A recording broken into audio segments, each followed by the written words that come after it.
Hey, what's up, guys? Your homegirl Revo here, and I just wanted to give a little insight on a very. I feel like it's a very real issue that many men and even women go through too.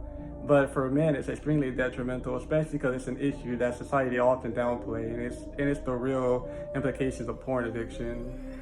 And I'm not gonna get into full details here because I plan on making a full-length video, like a blog talking about this in more in depth. But I just want to give a quick little perspective on it as someone who dealt with it for the better part of 12 years, starting at age 12, and to a extremely shameful, deep, and like it was extremely deep rooted.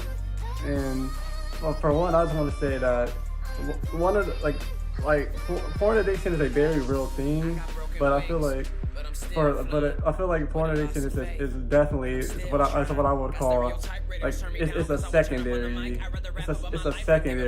issue or factor, meaning what I mean by secondary issue, I mean is it's a core issue that stems from like porn addiction always stems from deeper rooted primary issues that people are failing to address. Like, for example, me personally, like my addiction, for me, it started at around age 12, and I was really young in middle school, and on the surface, again, like the porn addiction was definitely to the point where I literally used to get off it. I used to use it to self-medicate and essentially dissociate from my own sense of body dysmorphia, gender. I was identity issues was a major factor that goes for me because I already acknowledged the fact that I was a closeted bisexual, and I was dealing with gender dysphoria, and puberty extremely amplifies that. And also dealing with a lot of emotional issues and lacking confidence and a deeper sense of shame. That was the root of why I chose porn to escape. Especially because, for one, especially when people view you as a male, when you're going through male socialization and male resistance, a major factor that makes porn addiction so difficult to deal with is the fact that society essentially downplays, especially for men, it downplays the real impact of porn usage itself. So let's be honest, by the time you hit age 13, by early puberty, 70% of young men, of dudes, are already watching porn.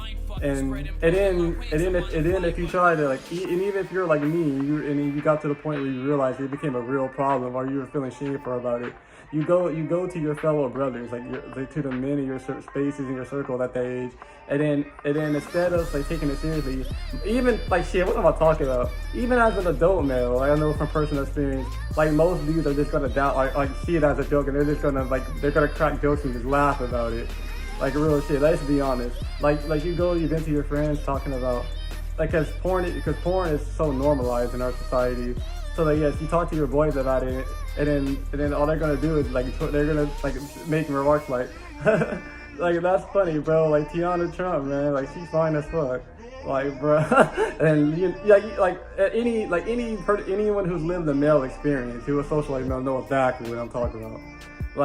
Porn usage is so normal to the point where, in a way, dudes will literally put you down or shame you if you vent to them about about how porn is affecting you negatively, and it's crazy. So that's one major factor that a lot of people don't really talk about that makes it so difficult to deal with. But then there's also the deeper, like I said, porn is an escape.